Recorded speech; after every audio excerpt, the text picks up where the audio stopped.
சுற்றி இருக்கவங்க உங்களை ஏளனமாக பேசுகிறாங்களா?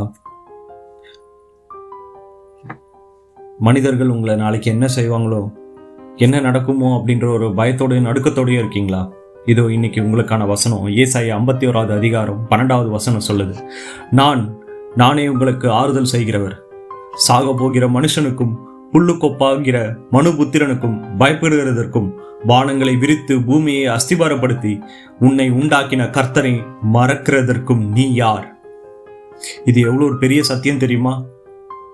இன்னைக்கு உங்களை பயமுறுத்துற மனுஷங்களுக்கு நடுவில் நாளைக்கு புல்ல போல அழிஞ்சு போயிடுவாங்க.